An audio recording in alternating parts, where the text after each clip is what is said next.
Well, ladies and gentlemen, welcome into this week's edition of Bullring Breakdown. I want to remind everybody, please like and subscribe on the YouTube page, Apple Podcast, Spotify, wherever you listen to your podcast.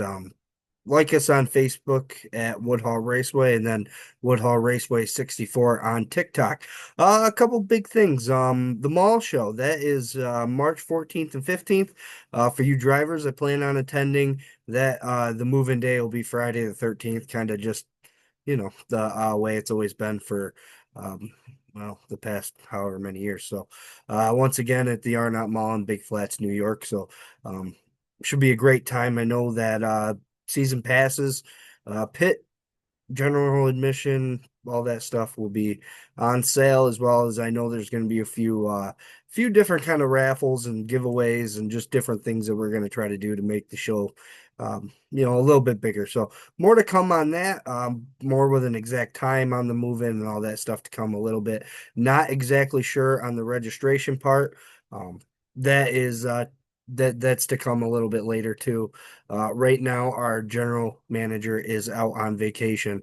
Um, so we hope that Terry Pierce has a great time over there at St. Louis, and he went to the Dome with Greg Turner. So as long as they all come back in one piece, that's all that we could really hope for. Because with that crew, you never know. So we wish them the best of luck. We hope they have a lot of fun, and we'll get some more information when he gets back. But we did want to get out the dates of the mall show just so that all the drivers could know and kind of prepare for what they have to do. I know that it's a kind of a tough to get things around if you don't know the date, and a big commitment to just to show up by getting the cars ready and wrapping the cars and doing all that stuff. And we appreciate it. And then another thing, I don't think I've done a podcast since, but I do want to just I want to give our thoughts and prayers out to the Peoples family. Loss of Ken Peoples Sr. this year. Um, Tough, tough. He's been to the racetrack for almost 50 years or over 50 years. He's been a part of the racetrack. So, going to be tough to replace. And like I said, Kenny was supposed to be on my podcast a while ago, and it just, not the time. So, thoughts and prayers go out to them too. Tough, tough off season here with the loss of Ken People Sr. and Carl Guild and Jordan Bacon. So, our thoughts and prayers still go out to those families, and also uh, uh, Mrs. Harrington. I cannot remember her name. I just off the top of my head here, I should have made a list of everything that I had to get to, and I did not. So Ellie Harrington, our thoughts and prayers are out to her. I believe she is recovering after having a stroke, so our thoughts and prayers still out to her and Brad and Kim and the whole Harrington family. So big supporters of the Woodhall Raceway as well. So we're thinking about them as well.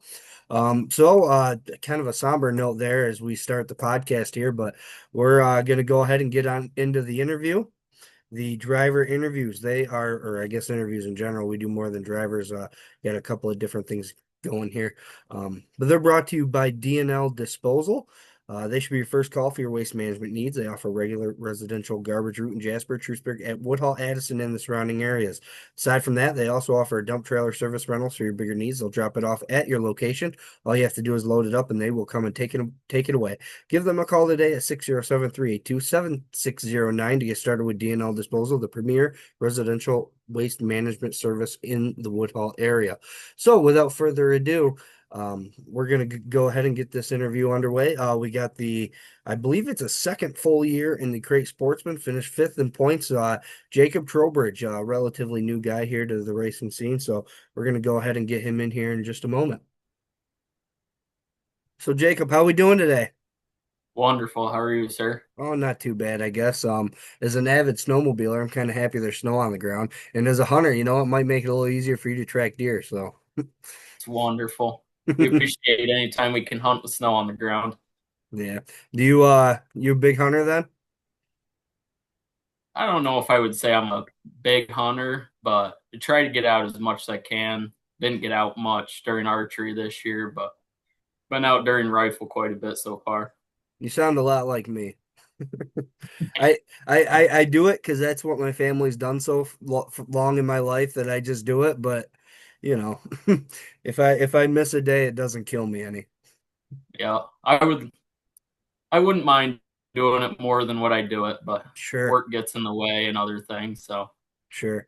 So I guess I just want to start off by asking, where did you and your dad kind of come from? Because it just kind of seemed out of the blue. I think it was what 3, 4 years ago your dad shows up, and then a couple of years ago you show up, and just kind of out of the blue, at least to my knowledge, anyway.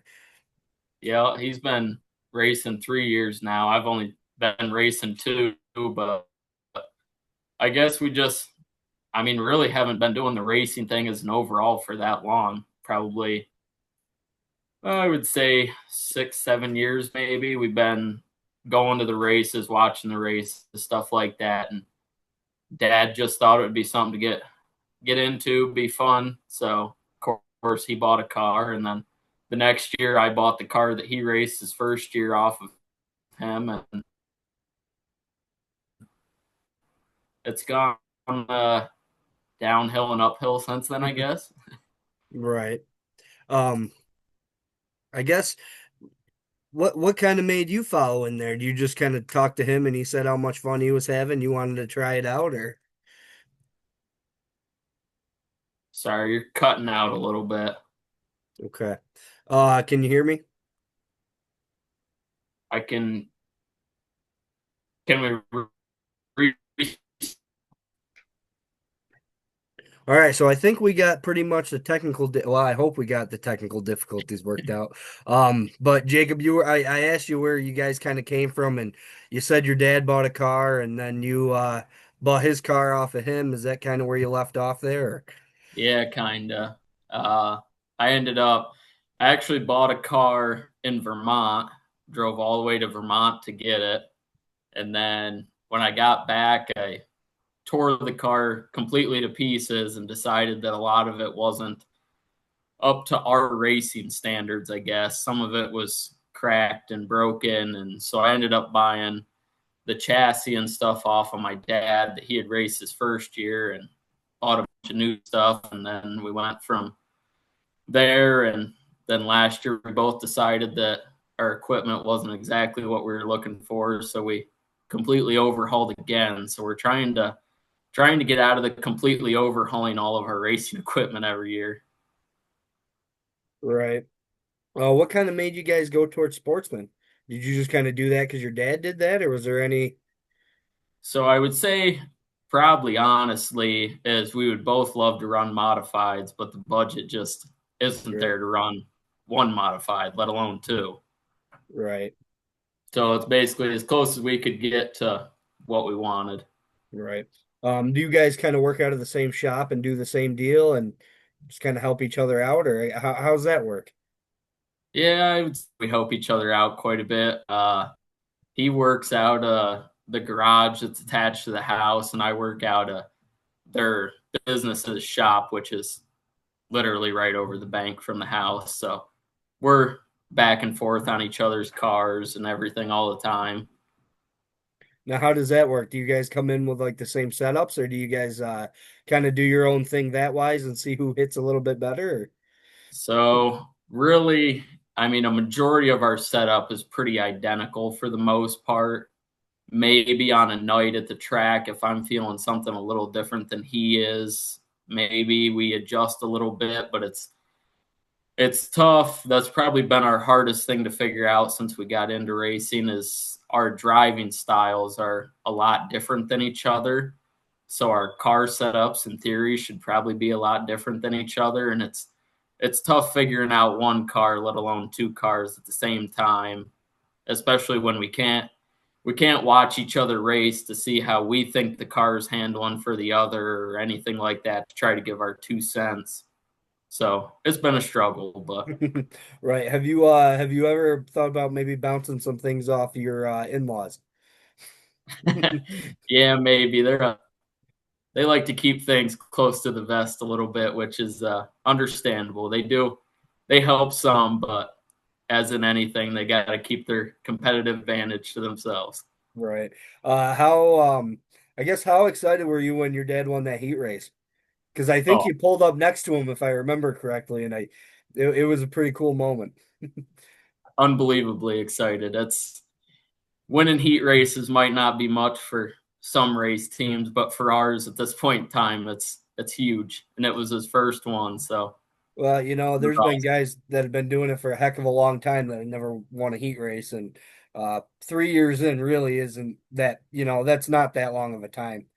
Right. The only bad part about it is he passed me to do it, so Did you finish second? I can't. I ended up finishing third behind Okay, Titus. okay. I was gonna say that would have been one heck of a heat race then. Yeah, we started. I think it was 1-2 on. I think we had like 5 laps to go or something like that. He got me right off the green, drove right around me like I wasn't even there. Does he does he brag a little bit to you about it, or Not much, maybe a little bit here and there. I was He gonna likes say, to he likes to point out that he's beat me in points 2 years in a row more than anything. yeah, he's kind of a quiet mannered guy, at least to me a little bit. So He I don't. is. It's probably a little different being a son, but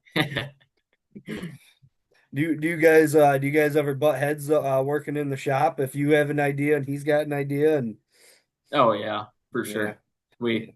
We get along pretty great for the most part, but as like anything else, we of course butt heads a little bit once in a while. Well, It's I know good how that for us goes. though. I know how that goes. I work with my dad on my cars too, and it's you're never gonna get away from it. No, No. Did you guys ever think about doing any kind of late model stuff, or was it always open wheel modifieds and that's just what you wanted?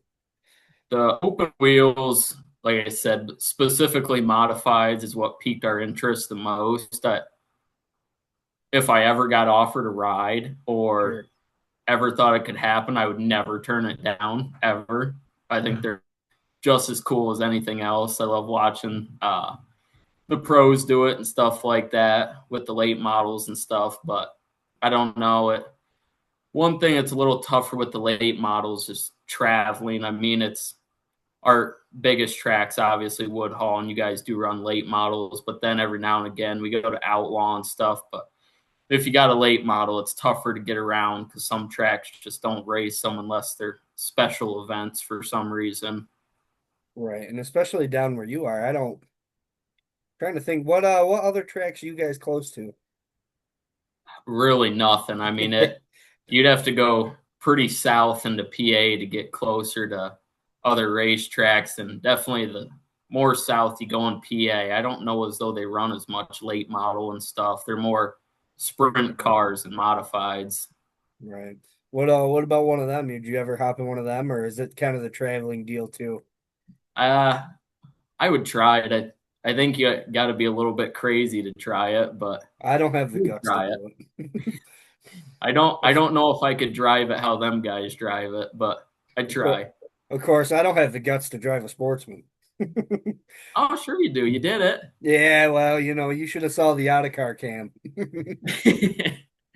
You'd I get did it, more and I'm glad I comfortable. did it. It gave me one heck of an appreciation because I could have swore I was flying. I could have, and then you look over, and then you hear everybody on the radio, and they're all picking on me and saying how slow I'm going. I thought I was flying.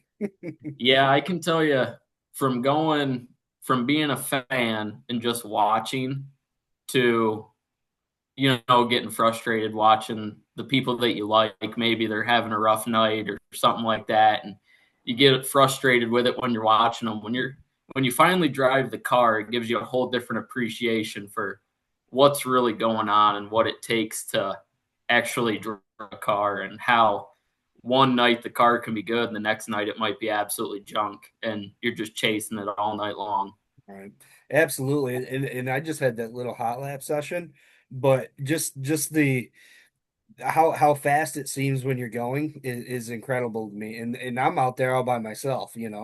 Right. So I couldn't imagine when you're this close to other cars and you're going around the Sometimes corner. too I don't even close. know if I actually got it sideways, to be honest with you.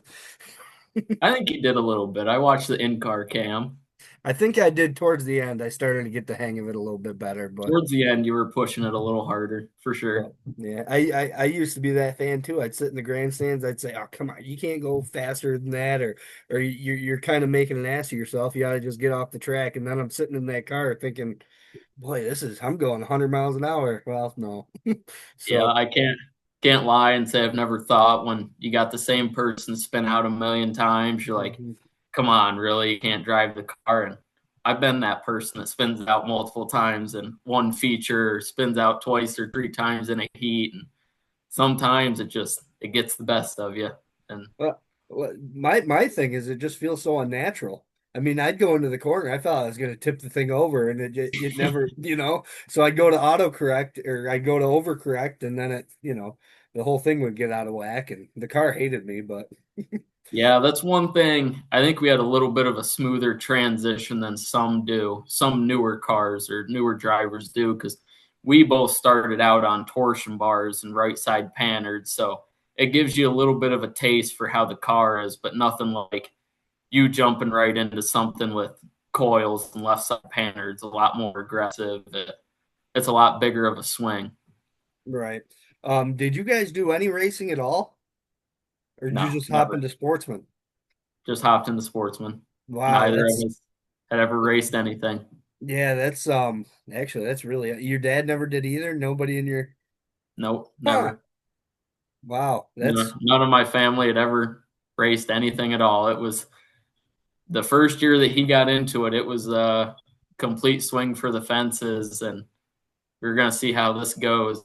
I mean, we had some help, and we had some pretty good help our first year. I mean, Billy Van Pelt set the car up and everything for him, and so we couldn't ask for any better help our first year. But it was still a big learning steps. right. What'd your mom think? Do you think Uh, did she think you guys were absolutely crazy or from I'll say from a financial side, she told me there's better things I could spend my money on, and I Mhm. should be saving up to buy a house and stuff like that rather than blowing money on a race car. But other than that, I mean, really, our entire family, from not being into racing to as into it as we are every weekend, every week, all summer long, everybody loves it, really. And the people that we've met and stuff like that that have become like family, you couldn't pass any of that up to even remotely rethink getting into it. right, absolutely.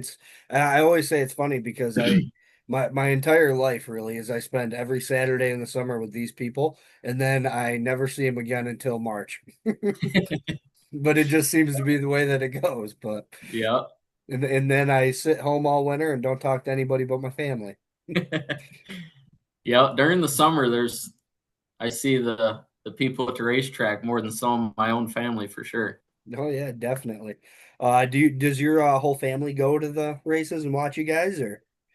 Yeah. My stepmom and my youngest sister Shay are usually in the pits with us, and then my mom and her boyfriend are in the pits with us probably, I would say, 75% of the weekends. And then we got a guy, Scott Tarbox, that has been one of my dad's best friends for a long time, and he's there every weekend.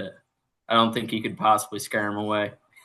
Yeah, Scott yelled at me one week. I can't remember what he was mad at me about, but I messed something up. But maybe it was I wonder if it was the night you guys switched cars. You must have messed something up big if he was yelling. He don't do it often. Well, I don't he wasn't really young. Did you guys switch cars one night? I don't think we ever switched No, cars. I can't remember. There was something that he messaged me that I messed up, and I can't remember for the life of me what it was, but you know, or maybe it was the points. Maybe it was the points on the podcast is what he was. Oh, that's possible. Yeah, He you know how it watches goes. the videos and stuff usually before I do. And he's always messaging me. Did you see who's on there? Do you hear what they're talking about? Well, well, I always I don't do as much research as I really should. I go into a lot of this stuff kind of behind the eight ball and I just kind of shoot from the hip and see That's whatever all right. happens. But there was something and I think I messed it up. Whether it was the finishing order or the points, I can't remember exactly, but you know. He'll Oh, be let's see here. Well, that's something completely different. We don't want to get into that. We'll just close the chat. We don't have to worry about that. So, your day to day, what's that kind of look like? Or do you work right for Trowbridge excavation or? So I own Trowbridge Enterprises, it's my business, and I third party subcontract to National Fuel, and I operate natural gas compressor stations is my day to day, and it's usually only a 10-hour day, depends on the day, and then I got nights that I'm on call 24 hours and stuff like that, and I work 14 days on, 7 days off most of the time as long as things are going well. So you work 2 weeks in a row and then you get a week off. Yeah, So how do you find time to work on your race car if you're working 70 hours a week the middle of the night. in the middle of the night? So you don't sleep.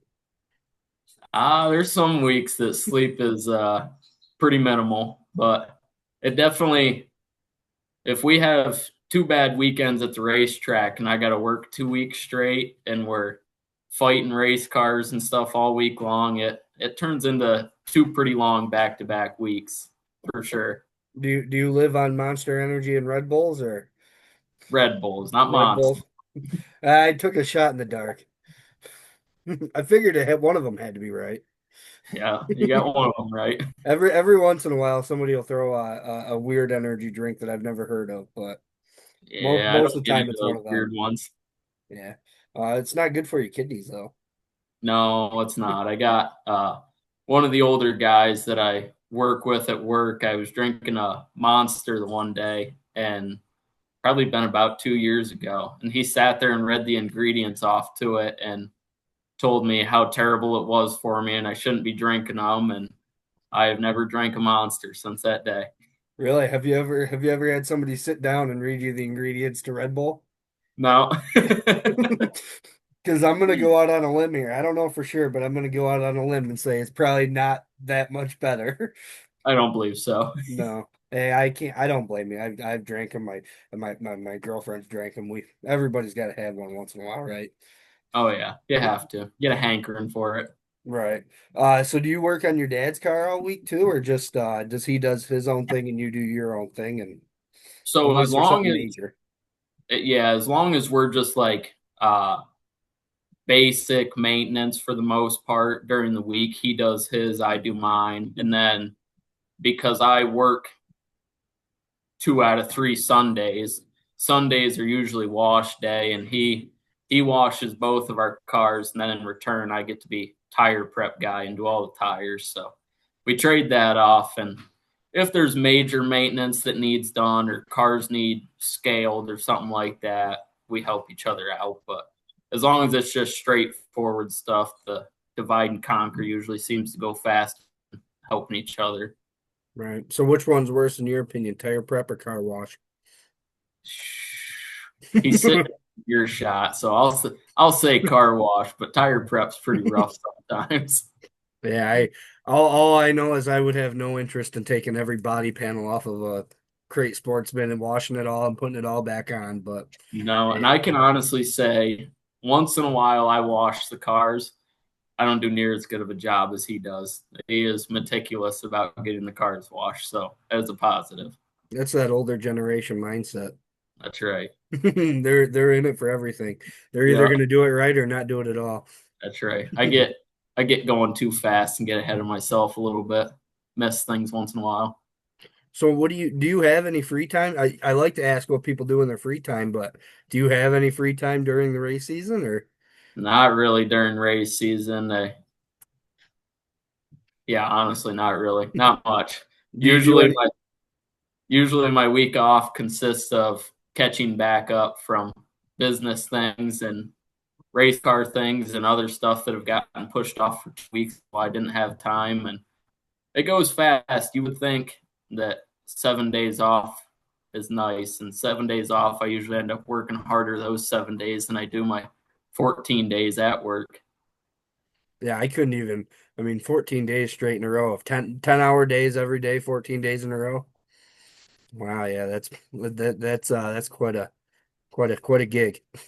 Some days it's really not bad. I can't if everything's going good at the station, I can't sit here and tell you that I work too awful hard. Right. So And what do you then, actually do at work then?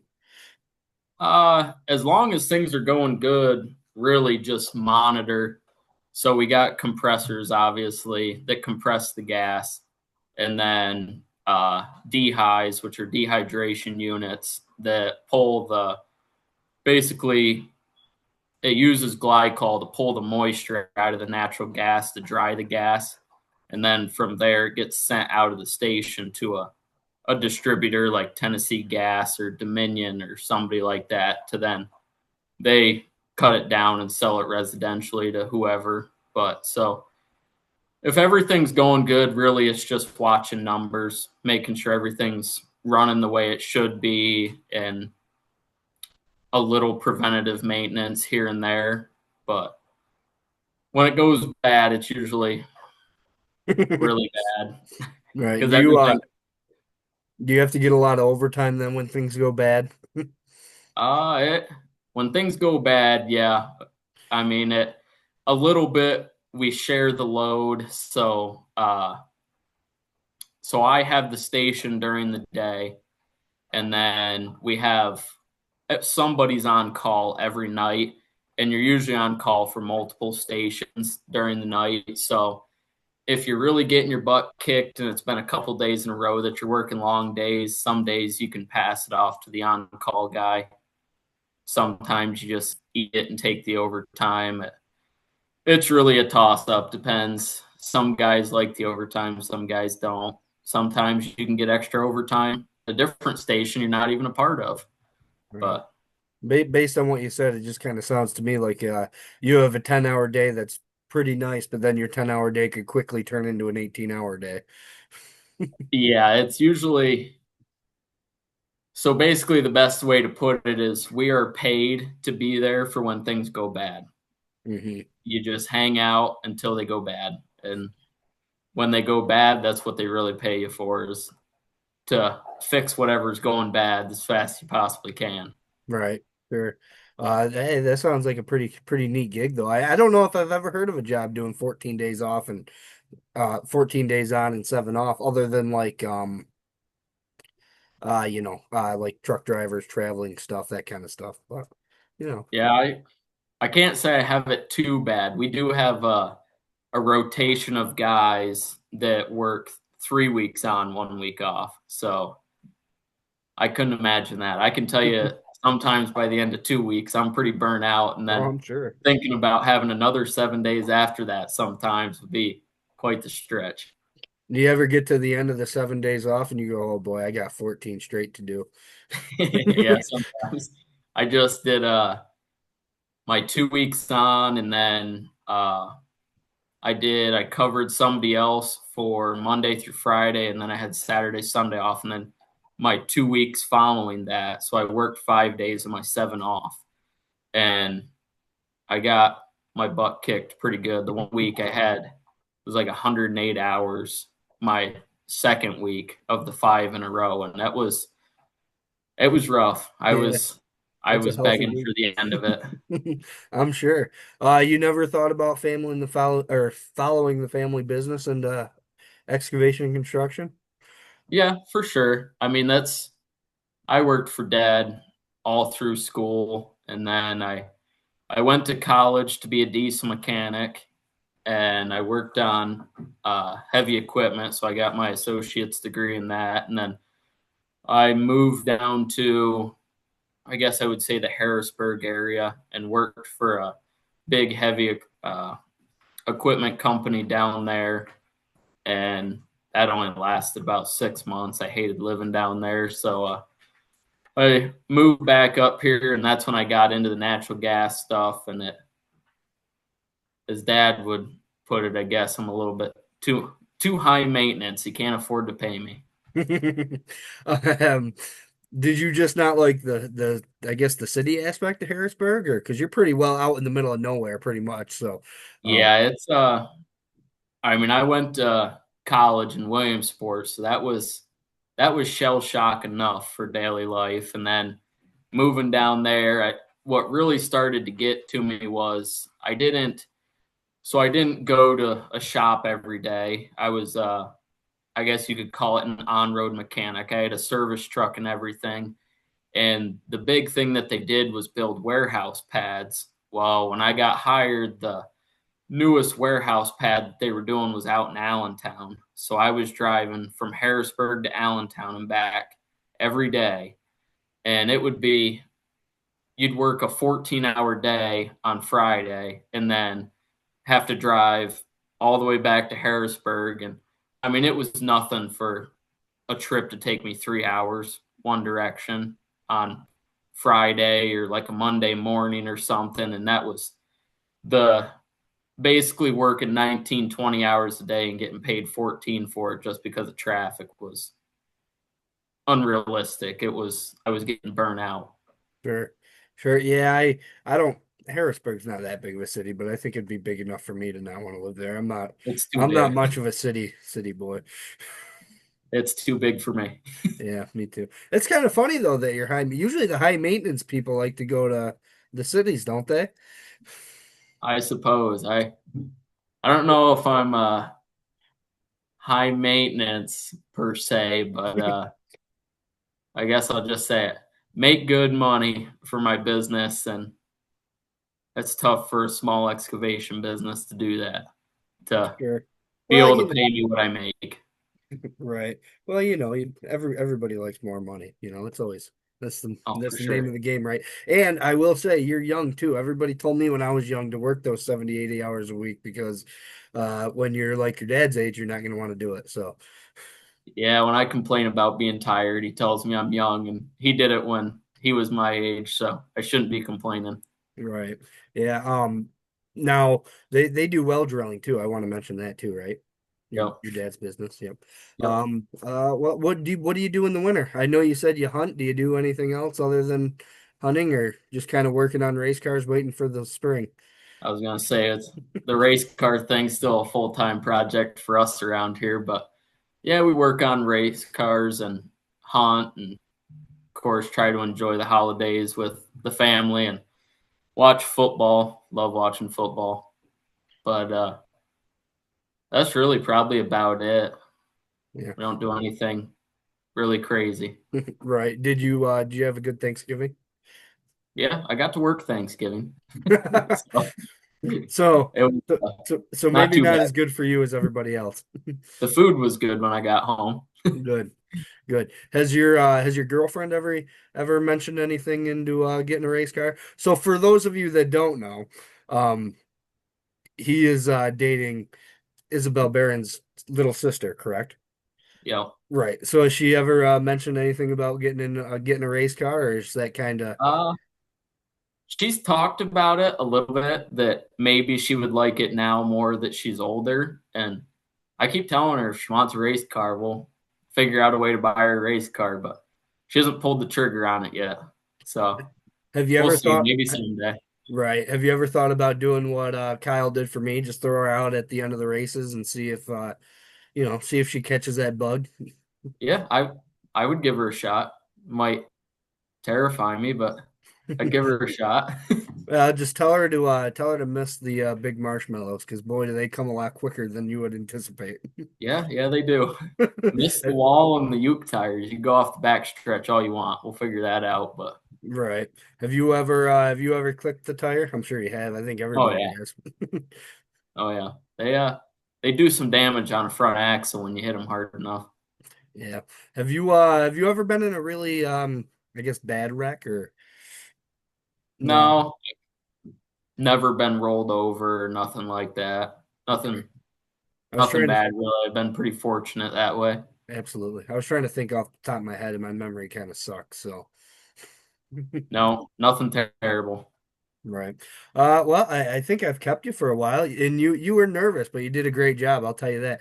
Do you have anybody that you want to just say thank you to, whether your business or people that help you out, whatever? Yeah, for sure. All my family members that help us in the pits. For sure. Scott Brown helps us work on our motors and stuff. Got to thank him.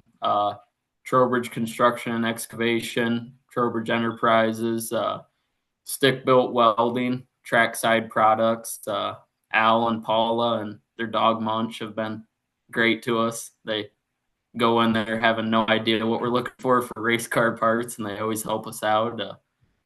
But we got a good group of people that help us a lot more than we probably deserve at times. But Well, don't know what we would do without them. absolutely, and I think that's something that a lot of drivers feel is that sometimes they don't deserve it. But you know what? Um, we all need a little help, and they are boy are they expensive. So, Yeah, no doubt. uh, well, hey, thank you for joining me. I really appreciate you making time for me.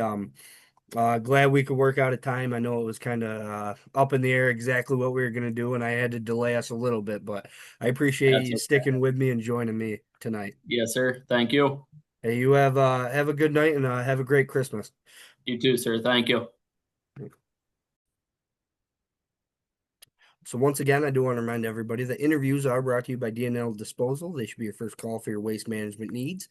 They offer a regular residential garbage route in Jasper, Truthburg, Woodhall, Addison, and the surrounding areas. Aside from that, they also offer dump trailer service rentals for your bigger needs. They'll drop it off at your location. All you have to do is load it up and they will come and take it away. Give them a call today at 607-382-7609 to get started with DNL Disposal, the premier residential waste management service in the Woodhall area. And I want to thank everybody for listening, um, for joining me here this week. I know with the holidays, it's kind of a um, tough schedule I got going on here. I couldn't make Thanksgiving week work, and so I wanted to make sure that I got somebody in here and a great conversation with Jacob. I appreciate him working with me here. He told me he was ready to go, and I still had to feed my daughter dinner. So it was my fault, and we had to kind of work around a couple of schedules to make it work, but we did, and I appreciate him for just working with me and joining me here. Um, I just want to remind everybody, please like and subscribe on the YouTube page, Apple Podcast, Spotify, wherever you listen to this. Um, Facebook at Woodhall Raceway and Woodhall Raceway 64 on TikTok. And once again, just have a hope everybody had a great Thanksgiving. I hope everybody has a great Christmas. And once again, just please keep in the thoughts the Harringtons, the Bacons, the Peoples, and the Gills, because and I know a lot of people agree with this that kind of a tough time to lose loved ones right around the holiday season. So our thoughts and prayers continually be with them, and hopefully we can be back here next week, and get somebody else in here. So until then, everybody have a good week.